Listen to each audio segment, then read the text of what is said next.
मेरे प्यारे भाइयों और बहनों, आप सबको मेरा हार्दिक प्रणाम।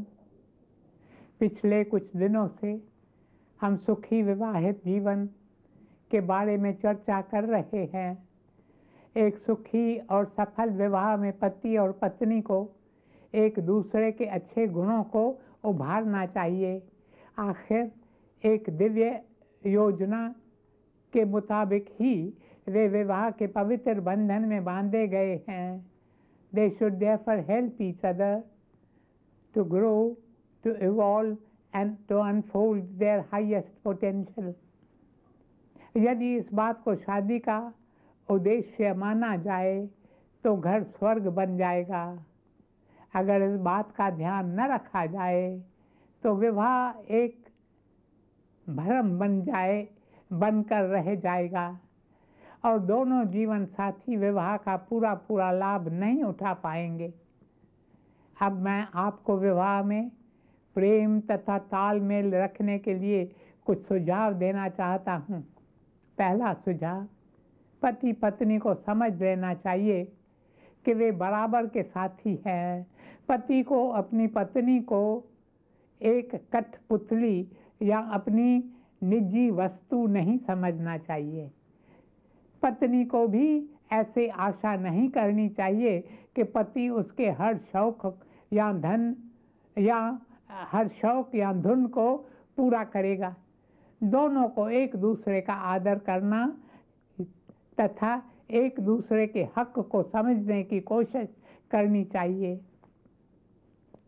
It was a wise man who said, householders must understand the difference between loving submission and abject surrender.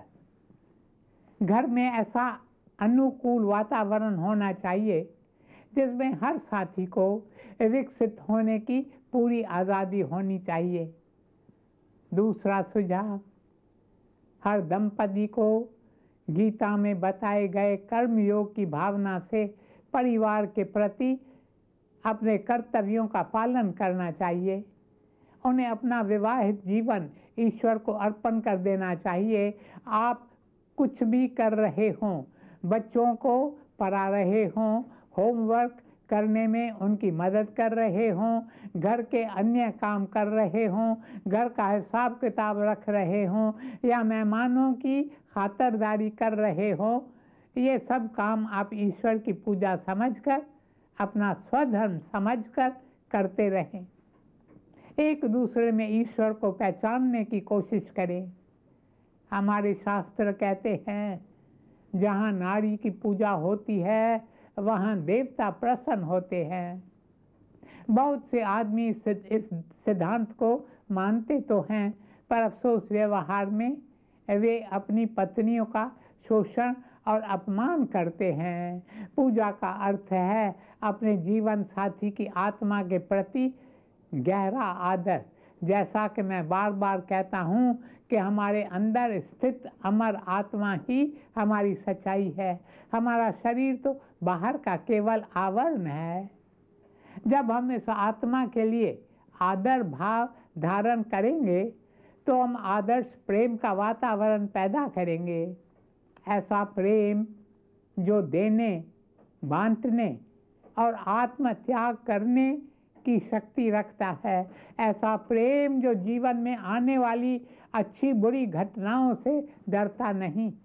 ऐसा प्रेम जो जीवन की अंधेरी रातों में उज्जवल दिए की तरह राह दिखाता है। चौथा सुझाव है, इस बात को समझें कि विवाह का बंधन बड़ा पवित्र होता है। हिंदू धर्म के अनुसार विवाह अटूट होता है। अपने संबंध को बनाए रखने के लिए ज़रूरत पड़ने पर कुछ समझौते और त्याग भी करें। जो रिश्ते जब आपसी तालमेल, प्रेम और समझदारी से जुड़े रहते हैं, वे ही ज़्यादा मधुर, स्थिर और सहनशील होते हैं। पांचवा सुझाव, एक दूसरे के प्रति हमेशा वफादार और सच्चे रहें। मैं उस स्वतंत्र विवाह के हक में बिल्कुल नहीं हूँ जिसमें साथी एक दूसरे को मनमानी करने की छूट देते हैं। मैं जोर देकर कहता हूँ कि विवाह के आध्यात्मिक अंग की रक्षा के लिए यह ईमानदारी बेहद ज़रूरी है। छठा सुझाव, इस बात को समझ लें कि विवाहित जीवन में आने वाली हर एक स्थिति, हर एक संकट आपको आत्मबोध के लक्ष्य की ओर ले जा रहा है। जब आपका जीवन साथी आपको नाराज करता है तो आप में धीरज बढ़ता है। जब आपको निराशा का सामना करना पड़ता है तो आप विपरीत स्थिति को भी स्वीकार करना सीख जाते हैं। जब आपको कोई चोट पहुंचाता है तो आप क्षमाशील होने लगते हैं। सातवां सुझाव, कभी भी इस गलत फहमी में मत रहना कि अगर आपकी शादी किसी और व्यक्ति से हुई होती तो बेहतर होता। आपका साथी चाहे कैसा भी हो, याद रखें कि आप दोनों के संयोग के पीछे एक दिव्य योजना है, एक दिव्य अर्थ है। आध्यात्मिक अंतर्दृष्टि और प्रेम द्वारा आप एक दूसरे में काफी बदलाव ला सकते हैं। आठवां सुझाव, एडजस्ट करना सीखें, सहनशील बने। जरा सी लेन और देन की भावना से आपको बहुत लाभ हो सकता है। नौवां सुझाव, नेगेटिव भावनाओं से बचें, बुरी बातों की कल्पना न करें। एक बार संत रामकृष्ण परमहंस जी ने एक वार्ता बताई। एक आदमी सड़क के किनारे लेटा था। एक चोर पास से गुजरा और उसने सोचा शायद यह कोई चोर है जो किसी की चोरी करते हुए पकड़ा गया है और बुरी तरह से पिटा है। उसके बाद वहाँ से एक शराबी गुजरा और उसने सोचा यह आदमी शराब के नशे में धुत वहाँ पड़ा है। तभी वहाँ से एक संत गुजरा और उसने सोचा ऐसा लगता है कि इस आदमी को ईश्वर का साक्षात्कार हो गया है और यह अपने शरीर की सुध बुध खो बैठा है। मेरे प्यारे भाइयों और बहनों, कहने का अर्थ है आपकी कल्पना आपको भ्रम में डाल सकती है। अगर आपके पति आपको देखकर मुस्कुराते नहीं तो इसका मतलब यह न निकालें कि वे आपको प्यार नहीं करते। अगर आपकी पत्नी का ध्यान कहीं और है तो झट से इस फैसले पर न पहुंच जाएं कि वह आपको नज़रअंदाज कर रही है। अगर पति पत्नी में थोड़ी बहुत बहस हो जाए या कोई गलत फहमी हो जाए तो यह न सोचें कि अब विवाह का अंत आ गया है। 10वां सुझाव, इस बात को समझें कि आपकी सबसे बड़ी जिम्मेदारी है आपके बच्चे। वे आपके लिए खिलौने नहीं हैं, नहीं वे आपके भविष्य का इंश्योरेंस है। वे नन्ही आत्माएं हैं जिन्हें ईश्वर ने आपकी देख रेख में सौंपा है। बिना सोचे समझे लाड़ प्यार से उन्हें बिगाड़े नहीं, दृढ़ता के साथ, स्नेह के साथ, प्रेम देकर उन्हें एक अच्छा तथा स्वस्थ वातावरण दें जहाँ वे अच्छे गुणों को ग्रहण करते हुए बड़े हो सके। प्राचीन हिंदू शास्त्रों के अनुसार एक आदर्श परिवार में ये गुण होने चाहिए। पहला, आस्था। जब परिवार के सदस्यों को ईश्वर पर विश्वास होता है तो उन्हें अनजानी बात का डर नहीं लगता। भविष्य के लिए उनके दिल में विश्वास तथा खुशी रहती है क्योंकि वे जानते हैं कि उनके जीवन में सब कुछ प्रभु इच्छा से होता है। दूसरा, प्रतीक्षा। जब आपने अपना कर्तव्य अच्छी तरह निभाया है तो सफलता का पूरा विश्वास रखें। जब आप वर्च्यू ऑफ परसिवियरेंस के गुण धारण कर लेंगे तो आपको लगेगा कि ईश्वर स्वयं आपकी उंगली पकड़कर रास्ता दिखा रहे हैं। आप बेचैनी से मुक्त हो जाएंगे। तीसरा, संगति। अच्छे मित्रों, भले और बुद्धिमान लोगों की संगति करना सीखें। ऐसे लोगों से दूर रहें जिनसे आपके परिवार पर बुरा असर पड़ सकता है। संगत कर तू अच्छे लोगों की, दवा मिल जाएगी सभी रोगों की।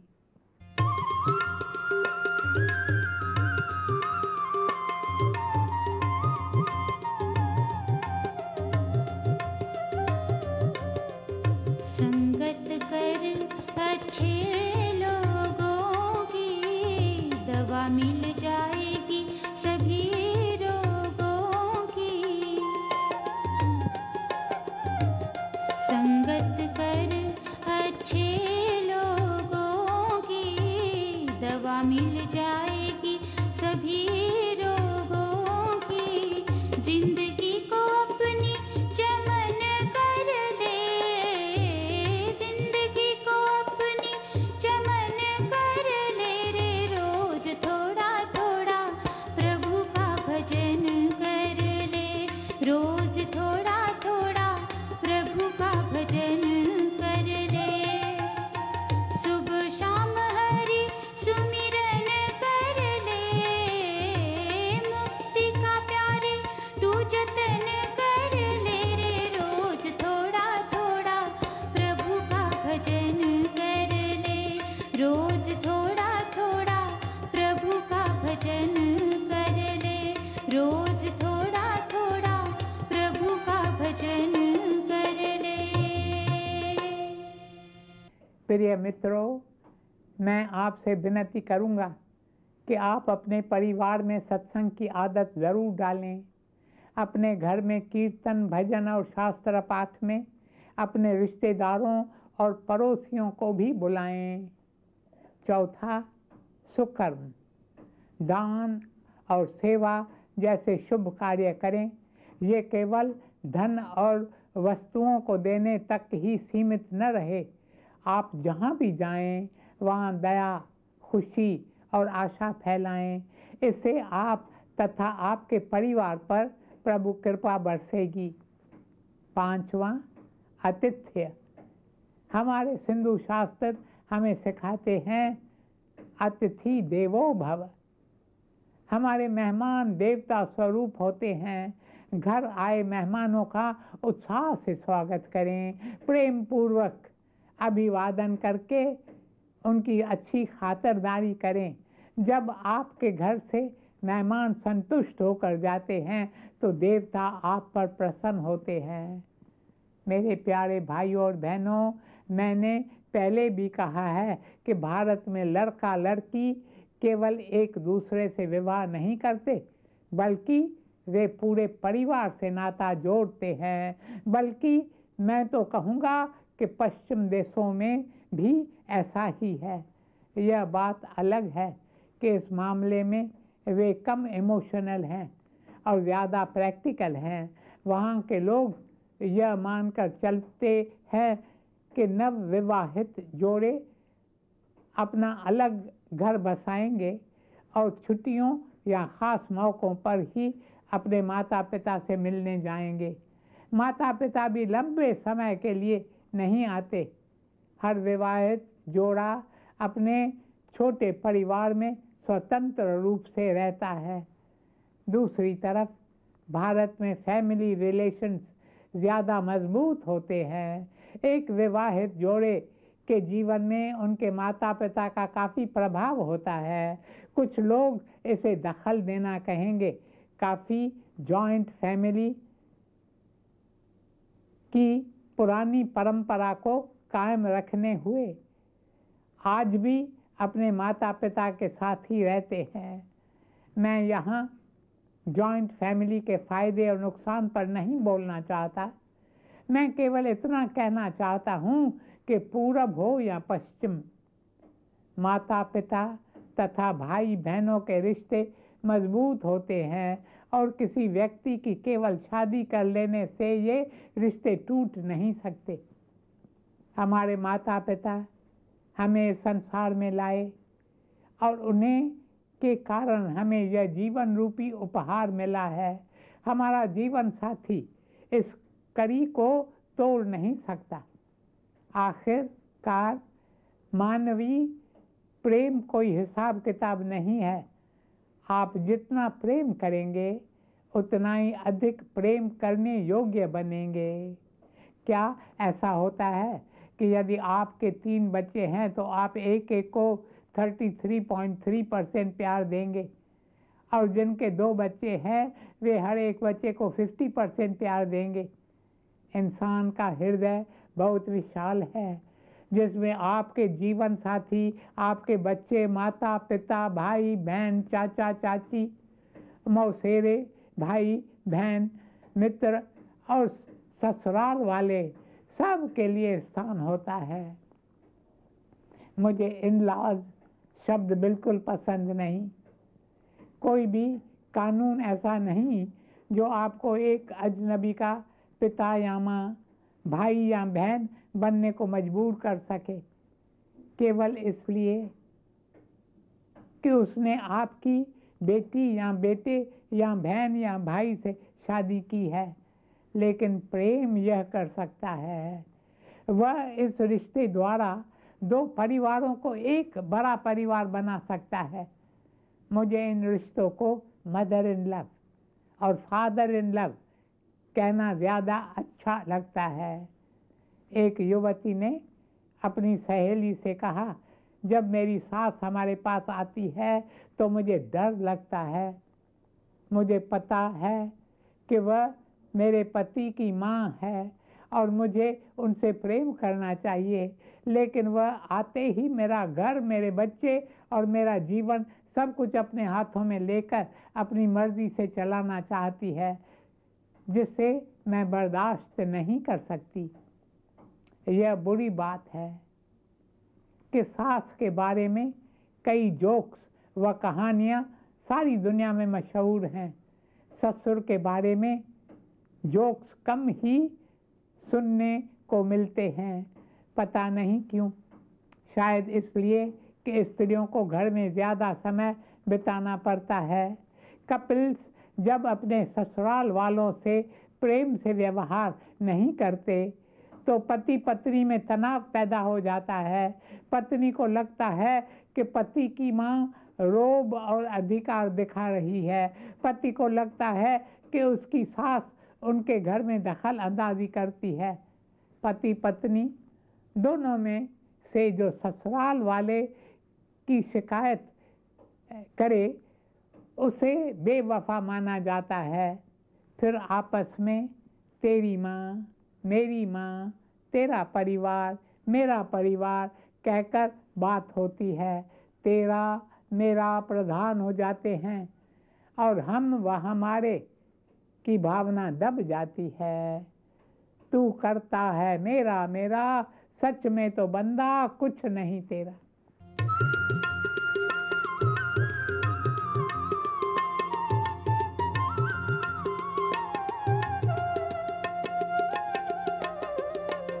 तू करता है मेरा मेरा, सच में तो बंदे कुछ नहीं तेरा। तू करता है मेरा मेरा, सच में तो बंदे कुछ नहीं तेरा। तन भी ले लेगा ईश्वर, धन भी ले लेगा ईश्वर, तन भी ले लेगा ईश्वर, धन भी ले लेगा ईश्वर, क्या तेरा रह जाएगा दूर बंदे, जब तक खुदी को ना मिटाएगा। दूर बंदे, जब तक खुदी को ना मिटाएगा।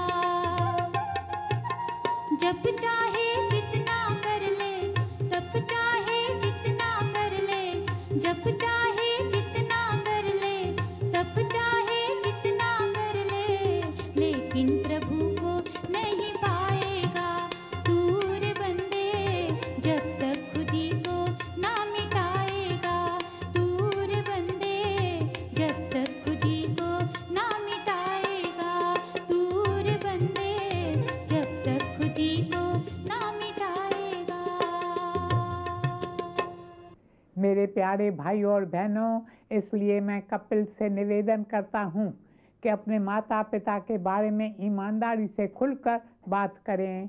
अपने साथी के माता पिता के बारे में वे लोग या दूसरे कहकर बात न करें। अपने माता पिता व भाई बहनों की तरह ससुराल वालों को भी इंसान समझो, जिनमें आम लोगों की तरह कुछ गुण हैं और कुछ अवगुण भी हैं, और अन्य मामलों की तरह यहाँ भी आप अपने से ही शुरू करें। अगर आप धैर्यवान, प्रेममय, दयालु और सहनशील हैं तो आपका जीवन साथी और ससुराल वाले आपको और ज़्यादा प्रेम करेंगे, आपकी प्रशंसा करेंगे। आज बस इतना ही। इस विषय पर आगे की चर्चा कल करेंगे। ओम शांति शांति शांति।